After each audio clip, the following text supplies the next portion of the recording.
స్వాతి ఛానల్కి స్వాగతం. జై శ్రీరామ్. ఇజ్రాయిల్ హమాస్తో యుద్ధం ఆపే ఉద్దేశం ఎక్కడ కనపడలేదు. అందరూ ఒత్తిడి చేస్తున్నారు. అంటే యుఎస్ కూడా, యుఎస్ మిగతా పార్ట్నర్స్ అందరూ కూడా ఒత్తిడి తెస్తున్నారు.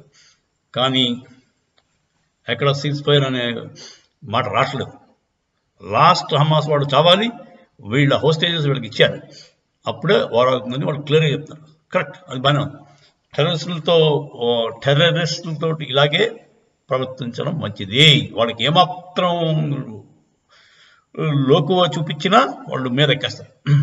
సరే, ఇదిలా ఉండగా వెస్ట్ బ్యాంక్లో ఇజ్రాయెల్ తాలూకు సెటిల్మెంట్స్ ఉన్నాయండి. సెటిల్మెంట్స్ అంటే అంతకుముందు ఆక్యుపై చేసి వీళ్ళ మనుషులను పెట్టుకున్నారు. అంటే జూయిష్ ఆరిజిన్ ఉన్న Israelis, ex army person. Most of Israelis are ex army. ఎందుకంటే అందరికీ ఆర్మీ ట్రైనింగ్ ఉంటుంది, కంపల్సరీ ఆర్మీ ట్రైనింగ్. సో వాళ్ళందరికీ వాళ్ళ సెటిలర్స్కి యాంటీ ట్యాంక్ మిసైల్స్ ఇస్తున్నారండి. ట్యాంకులను బద్దలు కొట్టే మిసైల్స్ని వాళ్ళకి ఇస్తున్నారు. ఎందుకంటే రేపు పొద్దున మళ్ళీ October 7th టైప్ అటాక్ అక్కడ జరగకూడదని. అది వేరే వేరే పాకెట్స్ కదండి. ఆ సెటిల్మెంట్స్ అన్నీ కూడా కొంచెం దూరంగా ఉంటాయి మెయిన్లాండ్ ఇజ్రాయెల్కి.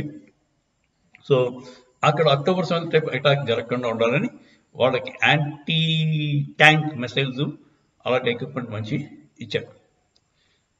ఇప్పుడు ఇజ్రాయిల్